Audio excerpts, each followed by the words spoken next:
Hi guys, welcome to the Weekly Roundup show. This week we have a little bit more news to cover because I skipped the previous week and I want to update you on what you might have missed. The main reason why I didn't manage to do some things last weekend, including the Weekly Roundup, is because of ExtraLife. I've spent more than 9 hours live and double that amount of time preparing before and trying to rest and recuperate after the event. We did something good for a noble cause, and I'm glad to announce that we all had fun. We managed to bring in some good money. Thank you to everyone who donated and personally participated in this event. I personally had a lot of fun hosting it live on YouTube, and I'm glad to say that nearly 700 people stopped by during the live event, with a few more hundred watching the video after that. I completely realized that watching a 8 hours long video is absolutely impossible, and I didn't get to release timestamps or a table of contents because we did so many things and the video is so incredibly long that I had to actually spend probably half a day trying to make the timestamps. I just left it up to you guys to watch whatever parts of the video you prefer. Moving on to the big news from the week then. And what I consider most important or most time consuming for me personally was my guide, my beginner's guide to the GWENT game. This is the expanded and standalone version of the GWENT Witcher card game, which is currently in closed beta. This article will help you learn the basics of the standalone game GWENT, and if you have some experience with the minigame that was part of the Witcher 3 Wild Hunt, you're going to learn about what the innovations are and what the changes are. I personally have never before played, seriously, a card game. I never understood the idea behind card games, offline or online mode. However, because I'm a huge fan of the Witcher universe overall, the games and the books and everything else around them, I've decided that I will make it my mission to addict myself to this game, and thankfully it was really easy. The game is absolutely amazing, especially for those of us who know the universe and we can recognize the cards. I imagine for folks playing Hearts of Stone it's something similar because they know the units they are playing, they know the lore and the story behind them, and that's really important when you play that kind of a game. Otherwise, it's just a fun game with a huge amount of tactics, a lot more than what I originally thought, and it has been expanded and updated and upgraded immensely compared to the in-game version of GWENT. In this guide, you're going to learn how to play the game, what the basic rules are, what the board looks like, deck building, which is how to manage your cards, and then of course you would learn how to get new cards, buy new cards, or craft them yourself. You're capable of playing this game completely for free without spending a single dollar. I've been playing for God knows how many hours already. I've reached level 12, I believe. Not that levels matter too much, and I've not spent a single dollar. In the end of the article, there are some beginner tips coming from me personally, what I've learned in the beginning, because I approached the game as a total noob, but after playing over 30 hours already, I dare say that I've collected more than enough knowledge to write a detailed and very, hopefully useful basics tutorial or beginner's tutorial. Down at the bottom of the article, you have a 30+ minute long video, which is actually me playing through the video through the in-game tutorial. The game does offer an amazing tutorial and it helps a lot understanding the core basic rules and mechanics of the game. I strongly encourage you to give it a try if you have access to it. The downside is the game is currently in closed beta, as I've mentioned, which means everybody can watch videos and publish videos and live stream if they have an invite. The invites are going in waves, and if you haven't registered yet to enter the closed beta, do that, because the event is expected to run until next spring of 2017, and CD Projekt Red, the developers of the game, are promising to do their best and invite everybody who's registered to try their game. It really looks like a finished product. Moving on to the next piece of news, we had two TV spot trailers for Rogue One. The movie is coming next December, on 16th of December to be more exact. And TV spots or TV short trailers which don't show any new pictures or any new lines, or God forbid new creatures and new story hints, but what they do is hype us up and prepare us for the hype. We've had a Together and a Hope TV spots. Both of them were below 1 minute duration, but they did their job, for me especially. I'm really eager to see the movie. Quick update, because that's something I didn't know and somehow I've missed it. It's not exactly a story spoiler, but this movie is going to be the very first Star Wars movie in the history of Star Wars movies that will not start with a crawling text.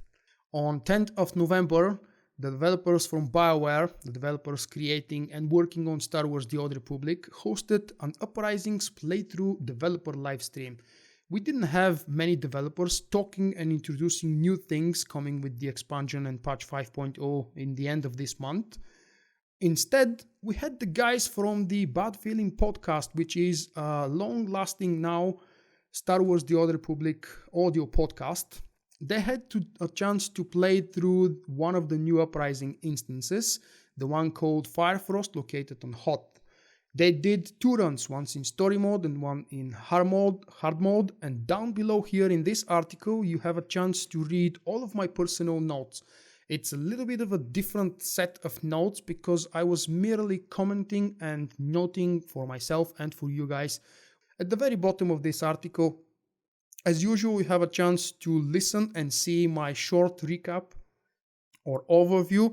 The live stream was 1 hour plus long in duration, and you can see I tried to manage to tell you everything most important from it in the amount of less than 13 minutes.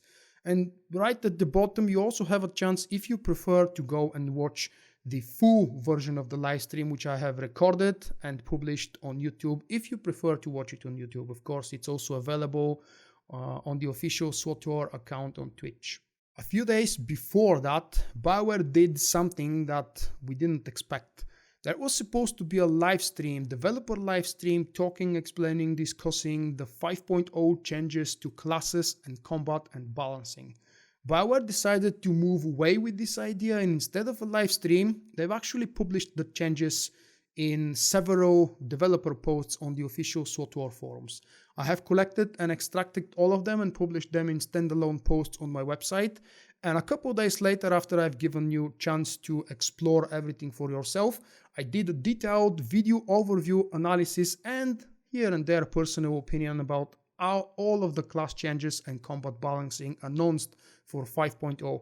There are more things to talk about. This 1 hour long video has timestamps, and I strongly encourage you to check them out because I expect not everybody would enjoy listening or watching about classes that they don't play. So if you're only interested in one or several classes, check the timestamps in the comments or in the video description and click on them to watch the part of video that you're most interested into. This Friday, I had a chance or an opportunity to update my knowledge on one of the aspects of the game that I was always very weak at. Free-to-play versus subscriber is my new and upgraded and much longer SWTOR Basics video compared to the first one that I've released about a year and a half ago. The first video was very short. It was actually during a live discussion while I was streaming on Twitch, and it wasn't exactly aimed at serving the purpose of a guide. This much longer video that me and my co-host and special guest for this special video, Craig, who you would probably know as Higher Face from my YouTube comments and on Twitter, he was kind enough to spend more than 2 hours with me and with our audience, helping me realize and understand some of the secrets of free-to-play. I've never been a free-to-play or preferred status player, and everything I always knew about this mode of the game is what I've gathered from reading or listening or asking. And it was nice for me to sit down with someone who actually has been all of these modes. He has been free to play, he moved on to subscriber, then he dropped to preferred, and he subscribed again. It's nice to see the reason why people will do that and what are the benefits of not spending your £10 or $15 every single month.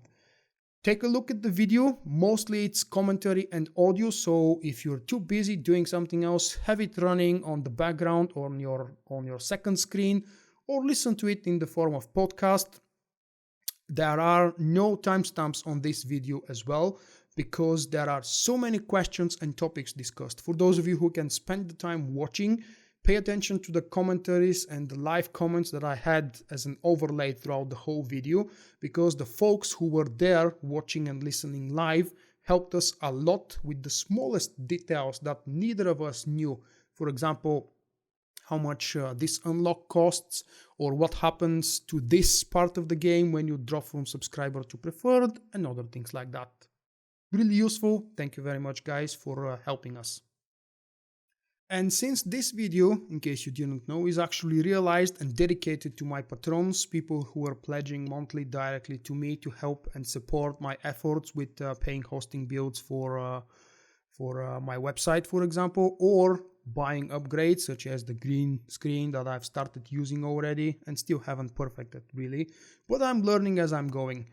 I would like to say a huge thanks to all of you guys supporting me, and thank you for sharing your income and your earnings together with me, as well as say a warm welcome to my newest member of my Patreon list. His name is Christopher, and he just joined a few days ago. With this, I'm wrapping it up. Hopefully you found useful updates and information. Don't forget to subscribe to the newsletter for Vulkk.com and always receive every Friday the full list of all the news and blog posts that you might have missed throughout the week. Do not forget to subscribe to my YouTube channel in case you haven't done that yet. It's useful because you get to see all of my new videos as I'm uploading them.